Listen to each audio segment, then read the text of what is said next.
With Monster Hunter World initially being released back in January of 2018, the game's come a long way. Capcom have continued to support the game through various patches and additional content. But even the most loved and supported games can always use a few new tweaks or additions. I'm Darcblade, and here are 10 changes or new features I would like added to Iceborne. Now before we get into this is just a personal list. For the most part, I'm very happy with the state that Monster Hunter World is in. But every now and again a few little quibbles raise their head. Now these are in no particular order. First of all, I would love to see a theatre mode or a replay mode that you could rewatch hunts, evaluate what you did right, what you did wrong, and view things in a more cinematic light. Of course, I may be a little bit biased in regards to this feature, as this would work wonders in the content creation department. Being able to get detailed turf wars or epic moments would be very handy. Not essential, but it would be a nice feature that I would definitely make use of. Next up, I would love to see more returning monsters. Now Capcom are of course adding new monsters every now and again, but unfortunately I don't think they're going to be making everyone happy. This is because the sheer number of monsters featured in previous games means that unfortunately there are going to be a few that are left out. For me personally, I would have loved to have seen Gore Magala return or Mitsune. I know Mitsune may be a problem because the Leviathan monster skeletal model is not actually in Monster Hunter World, but Gore Magala on the other hand could potentially make its return one day, but if they do so they also have to deal with the Frenzy virus as well as potentially its adult form Shigaru Magala. Next up, I would like to see more uses for the various endemic life in the game. Yes, you can capture various pets and display them in your room, but it would be nice if they had some sort of feature attached to them. Other games in the past, say for example World of Warcraft, allowed you to use the collected pets you had in an almost like Pokemon style game. Maybe the pets could be tamed and follow you around during a hunt, I don't know, but some additional use for the endemic life and pets in Monster Hunter World would be welcomed.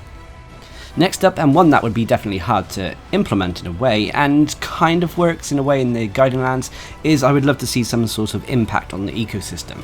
Say for example you're hunting a monster too much, then maybe the number of those monsters in the wild decreasing the actual investigation amount you get for that monster. Something along those lines. Maybe instead of decreasing the amount of them, they simply become harder and harder the more you hunt them. I don't know. But some sort of impact on the ecosystem would definitely be welcomed in future games. Like I mentioned, the Guiding Lands kind of has that feature, with the various Guiding Land regions leveling up and down depending on how much you are hunting in the regions. So I suppose in some ways you could argue that the impact on the ecosystem has already been implemented, but it could definitely be expanded on in my opinion. Next up, and a little bit of a personal gripe I have, which is I would like to see less Rajang and Deviljos in investigations. I don't know about you guys, but for me, whenever I take on a tempered investigation, whether it be tier 2 or tier 3 tempered investigations, Rajang and Deviljo are always there, even if they are not the target being hunted. And yes, you could argue that you can simply throw dung pods at them to get them to go away, but I would just like to see a little bit more variety and have some of the other monsters show up from time to time. This isn't so much an issue in the Guiding Lands anymore with the introduction of the Banishing Ball, but in investigations it can still be a little bit of an annoyance.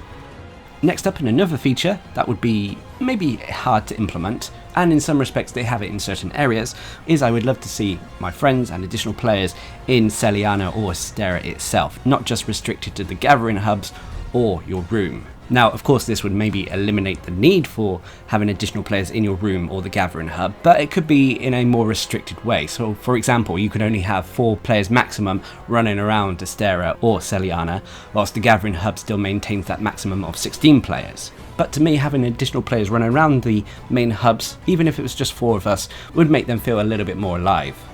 The next change or addition I would like to see in Monster Hunter World or future Monster Hunter games is more interactions with NPCs. This was kind of hinted at with the Witcher 3 Wild Hunt crossover event, where we got to interact and talk to the NPCs of the game a little bit more, learning some background to these characters, making them feel, well, more alive. Being able to engage with the NPCs, ask different questions in a dialogue choice sort of sequence, could definitely help immerse players in the story side of Monster Hunter World. Now, and I doubt this addition, unless we have another Witcher 3 crossover event, will be implemented with Monster Hunter World, but maybe with future Monster Hunter games. The next addition I would like to see for Monster Hunter World is the ability to meld all the Guiding Land materials, bar gems from the Elder Melder. Now, grinding the Guiding Lands can be a little bit of a chore, and the Elder Melder has made it a little bit easier, but there are some items that you occasionally need sometimes that are not available from the Elder Melder. The only way to get them is to make use and level up a certain region of the Guiding Lands, which can be a chore in itself unless you already have leveled up that area, or rely on a friend's Guiding Lands and get the materials that way. Now, whilst I don't think all Guiding Lands items should be available, namely the gems, I do feel that the base materials should be able to be crafted into one another. A prime example that I often need is the tempered gold Rathian materials. And with that monster only being located in the Wildspire Waste, it's a pain having to level that zone up again when I'm low on them. It would have been nice if we could just simply maybe meld tempered silver Rathalos materials into the tempered gold Rathian materials, or even tempered Elder Dragon materials into them, basically other tempered tier 3 monster materials into that said tempered gold Rathian material. But hey ho, things may change further down the line, especially with Elatron, so we'll have to wait and see. I think the Guiding Lands as a whole has been a source of both annoyance and praise. I do think it's better than the endgame we had with the base version of Monster Hunter World, but it's not 100% perfect. But anyway, the next change, and a little one which should be easily implemented in my opinion, is the ability to change duels while you're in your tent. Now, most of you know that I do love the bow, and often the builds I use often just need a quick switch of the weapon we're using and maybe the charm. However, there's always that one duel that's in the build somewhere that I cannot change out to the new element I want to use. And yes, you could argue you could just have a build set up for each element, but I have so many builds out there, just being able to change the duels would be useful. Also, when it comes to the duels in our mantles, say if you're using one of the various elemental resistance mantles, it can be times, especially say if you're hunting long periods in the Guiding Lands, where you may want to swap out that elemental resistance mantle for a different element. But that mantle doesn't have any jewels socketed, or the wrong jewels socketed for the build you're using. It would be handy to just be able to go back to your tent, and as well as swap the mantle, swap out the jewels alongside it. And finally, when it comes to the new additions and changes I would like to see with Monster Hunter World Iceborne is a few changes, unfortunately, to the Clutch Claw mechanic. The Clutch Claw as a whole is a very decisive and polarising new addition to Monster Hunter World Iceborne. Some people hate it, some people love it. For the most part, I'm indifferent to it. I don't mind it, don't hate it, but I do feel it works with some weapons better than others. Namely, some of the light weapons have a little bit of a more difficult time using the Clutch Claw mechanics. This is namely in regards to tenderizing monster body parts. Certain weapons, i.e. the bow, insect glaive, longsword, and light bowgun have a difficult time tenderizing the monster body parts because it takes 2 Clutch Claw attacks to get it done. And for you to efficiently do damage with some of these weapons, not being able to tenderize a monster body part quickly can cause frustration and annoyance. These issues would have been applied to the dual blades and sword and shield, but those 2 weapons had amendments and changes to their combos that allowed them to use the Clutch Claw and tenderize a monster body part in pretty much one hit or combo. The dual blades were able to combo into their circle attacks or B attacks whilst in demon mode, and then combo into the Clutch Claw, and so long as all the attacks hit a certain body part, that body part could be tenderized after the follow-up Clutch Claw attack. And the sword and shield, its uppercut Clutch Claw attack, which was performed after a roll, would also tenderize a monster body part in one hit. It would be nice to see this applied to some of the other lighter weapons. For example, maybe the insect glaive's aerial Clutch Claw now tenderizes in one hit. With the bow, maybe the lunge and melee attack could be followed up by a Clutch Claw move that enables the bow to tenderize in one hit. I don't know, it's something the developers may have to look at.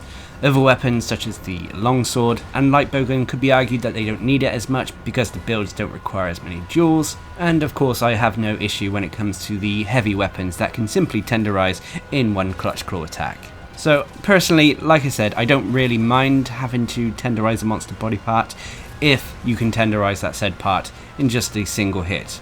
When it takes 2, then things become a little bit more annoying, so I personally wish this was different, as I feel it's a little bit imbalanced. I know the whole idea behind the heavy weapons tenderizing in one hit is because they don't actually drop slinger ammo from the monster when you perform a Clutch Claw attack, while the light weapons do, but to be honest, in hindsight, being able to tenderize in one Clutch Claw attack is a little bit more useful in my opinion. But there we have it, those are 10 little new additions or features I would love added to Monster Hunter World and Monster Hunter World Iceborne. Of course, like I said, these are just minor annoyances that by no means should put you off a great game. But everything can use a little bit of feedback, and maybe, just maybe, the developers would agree with some of these. But what are your thoughts? What would you love to see changed or implemented with Monster Hunter World? Also, what monsters would you love to see return to the game? Leave a comment down below, and until next time, I've been Darcblade, bringing you 10 new changes and features I would love to see in Monster Hunter World. Hope you enjoyed the video, thanks for watching, subscribe and like for more.